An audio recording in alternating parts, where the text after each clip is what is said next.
I think that most people watching this are much smarter than the average political consumer, so you're welcome for the compliments.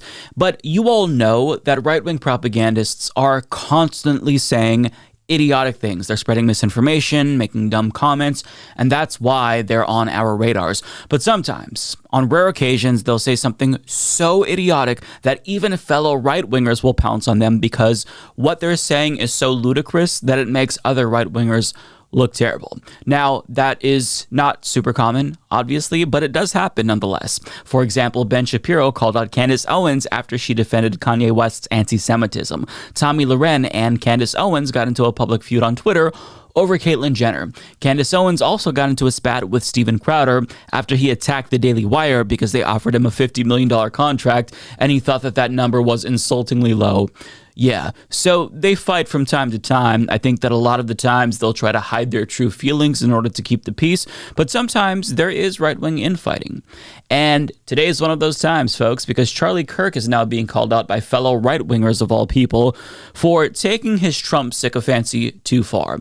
Now, yes, Charlie Kirk is known to lick and even deep-throat Trump's boot at times, but even I've got to admit that this time he went much further than usual. So in this clip that you're about to watch, he's going to not so subtly suggest that Ron DeSantis should, maybe drop out of the presidential race and then donate all of his super PAC money to Donald Trump. He's actually going to say this when nobody has casted a vote yet. But nonetheless, let's watch him make the case. While the Democrats are currently pouring hundreds of millions of dollars into ballot chasing, voter registration, they have hundreds of full-time staffers in Arizona, Wisconsin, and Georgia.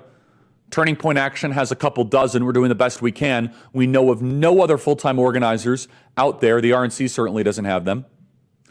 Ron DeSantis Super PAC, sitting on $110 million, has just said that they are doing a $12 million ad placement right now to support Ron DeSantis. I think Ron DeSantis is a great governor. Why is he trying to ruin his political career right now? Spend that money to help us win in the general. Why are you buying ads to make consultants rich in Iowa? Just say, look, I'm going to go be governor of Florida and turn Florida into the most Republican state. And I'm going to deploy my $100 million to help us defeat Joe Biden. He would be hero status in the Republican Party, win or lose. He would look magnanimous. He would look like a confident leader. He would look like he is bigger than just the personal pettiness that's going on right now. Instead, you might as well just burn that money. Donald Trump will be the nominee, absent an unforeseen black swan event. We need that money as a movement right now, and you're lighting it on fire. Lighting it on fire. This is why the Democrats are so confident. They're so cocky. Indict Trump, weigh him down, make the Republicans fight amongst themselves, burn the money, do the boring stuff in Arizona, Wisconsin, Georgia, and squeak out a win. And meanwhile, we're worried on a vanity project. It's got to change very soon. Listen, I welcome right-wing hatred for DeSantis because I think that he is a demon, perhaps literally, but this is such an insane take. It's so entitled, and it proves that Trump cultists really don't care about democracy. It's all about Trump, Trump, Trump, and that's it. Everyone else is just in the way. And it's pathetic, right? Even if Trump is almost certainly going to become the GOP nominee, there is still inherent value in allowing the democratic process to play out, even if I don't like any of the candidates, because we live in a democracy. And if you think that the democratic process should be subverted because something is inevitable, then congratulations, you don't care about democracy. I mean, imagine if a different Republican said the same thing. Imagine if they argued that Trump should actually be the one to drop out and give them all of their money, since he's been indicted 4 times and, he poses a danger to Republicans' electoral chances in the general. I mean, do you think that Charlie Kirk would have a well-reasoned response to that? Of course not. He'd throw a temper tantrum and scoff at the mere recommendation that somebody else not pay absolute fealty to Donald Trump. He'd call it election interference or some bullshit like that, because to people like Charlie Kirk, Trump is a god, right? And when I say that this is a cult, I really mean it. This is an actual cult, and anyone who isn't with them is against them. That's the mentality. But having said that, though, I've got to be totally honest. I am really glad that Charlie Kirk said this, because it ended up stoking a lot of infighting on the right, which I think is a good thing, right? America wins when fascists fight each other.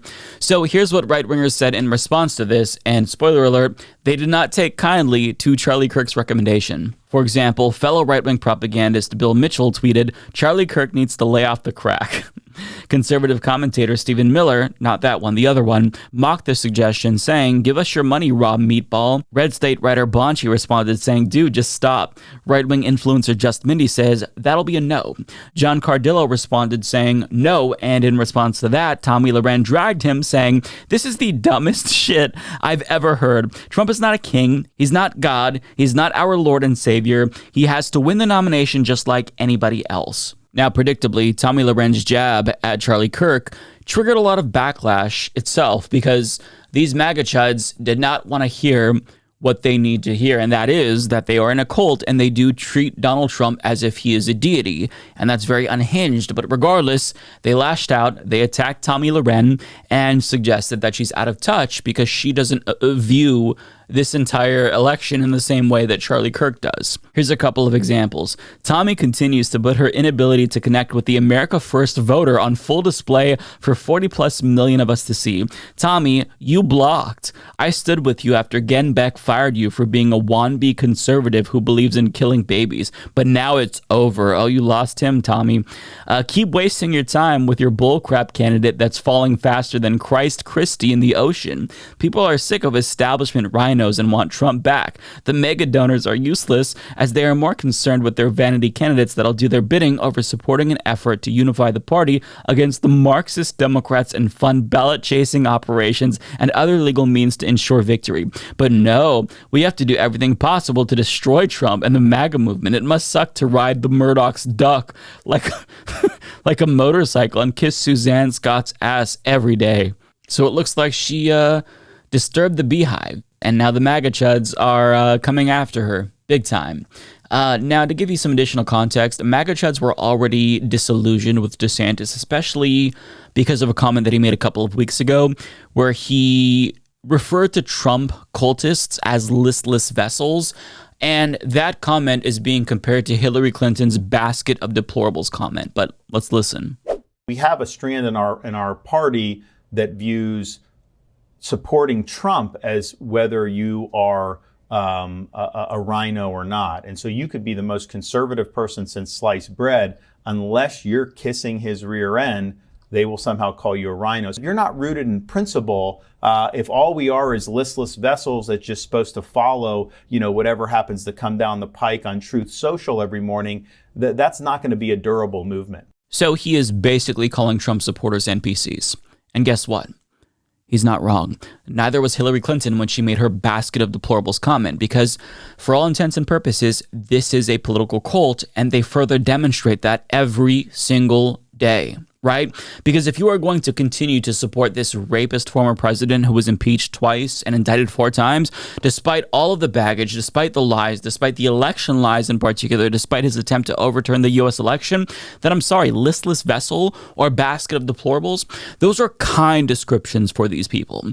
But Fox News hosts took issue with that comment specifically because they didn't think that it was very savvy for Ron DeSantis to say that. And that I would agree with. Strategically, it's not very smart, even if he's not technically wrong. Now, Tomi Lahren, she also said that it wasn't necessarily politically savvy, but she still did try to defend DeSantis from that. Let's listen. It was not a good comment to make, and I'm sure he is kicking himself, and I'm sure he wishes he could rephrase it. Now, what I heard him say is maybe a kernel of the truth, and I'll tell you what I believe he was trying to get across, and he failed at it. I think what he was trying to say is this: I am not a rhino simply because I am running against Donald Trump. I think that's what he wanted to say, and I think further what he wanted to say, where he messed up horribly with the listless vessels comment, and it rings like a deplorable, is what he should have said is, listen, I understand that you follow Trump because you love him and you love his policies and you see what's going on with him and you see the indictments and the sham and the witch hunt. However, we need to look beyond that and just what we're talking about with all of the circus of chaos and indictments, and understand that we as a movement have to be durable. We have to live beyond Donald Trump, and we have to have the America First policies be our bedrock. Now, that's what he should have said. Unfortunately, he did not say it that way, and it's going to hurt him. It's going to bruise him badly. But he has had to walk landmines. He is the only Trump competitor, maybe outside of Mike Pence a little bit, who has had to navigate the MAGA supporter. Because Trump does not attack any of his other competitors the way he attacks Ron DeSantis. Vivek will go on and he will take shots at Trump, but Trump will never take a shot at him because he doesn't see him as a threat. What the Trump campaign did masterfully before DeSantis even announced was labeled him a disloyal Benedict Arnold rhino out the gate, and he's been unable to I know, escape but the that. fact is, when you're 40% down on the other guy's movement, you need chunks of that movement to be competitive and to win. I don't necessarily disagree with that, and I think that Tomi Lahren, even though she was fair in her commentary there, it was pretty obvious that she was bending over backwards to make DeSantis look better. She really tried to, finesse his comments and make it seem less insulting to Trump supporters and provide viewers with additional context about how DeSantis has been trying to navigate these attacks from Donald Trump and still run his campaign and govern and yada yada. And that's also correct. The problem is that Trump supporters reject all nuance, right? And they demand unequivocal loyalty 100% of the time. So the mere possibility that DeSantis would dare insult this cult is not going to stand ever. And he is permanently canceled in their eyes because of that. So she's not going to get through to them. And I think that the problem is she knows that she can't get through to them, which is why she's probably really frustrated with MAGA cultists.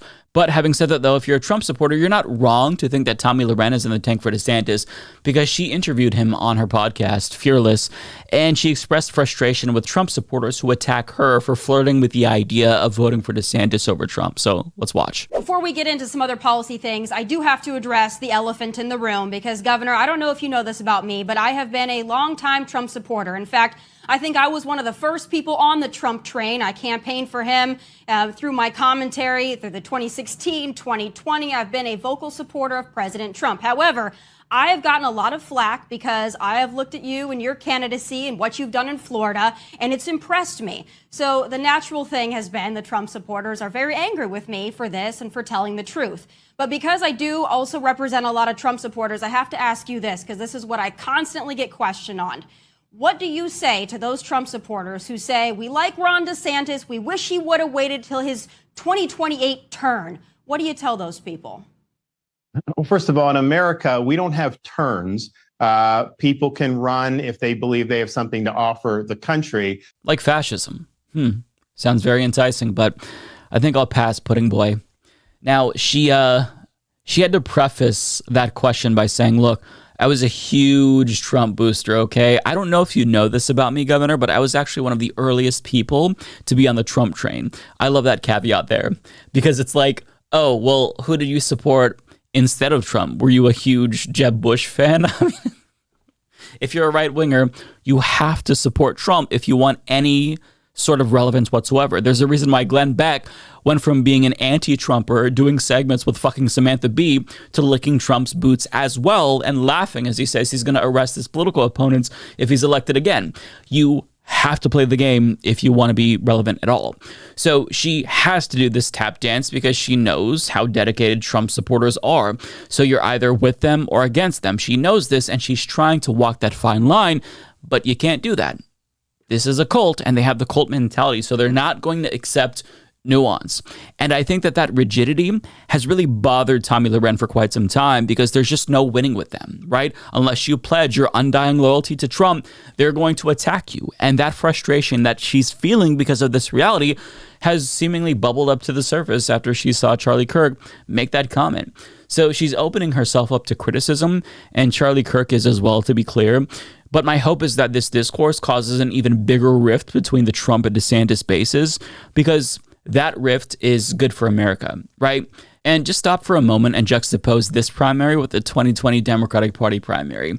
We were talking about healthcare and student debt cancellation and worker rights and climate change, whereas now, what is the GOP talking about? They're talking about personalities and loyalty to Donald Trump and who isn't as loyal to Trump and rhinos and bullshit like that. And the reason why they don't talk about policy substance is because they know their ideas are unpopular, hence why they're always concocting new distractions. But don't take it from me. A Data for Progress poll shows that a majority of voters oppose most of the policies proposed by Republicans at the first Republican debate.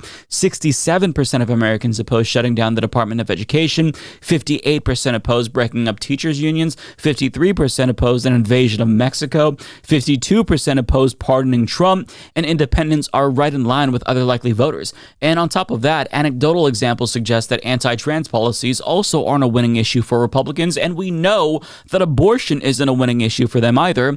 So what they're left with is this nonsensical bullshit about woke corporations or Hunter Biden's laptop or whataboutism when it comes to the Democrats.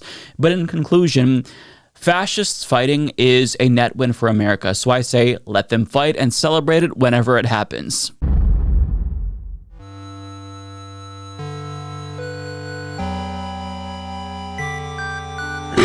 Excuse me.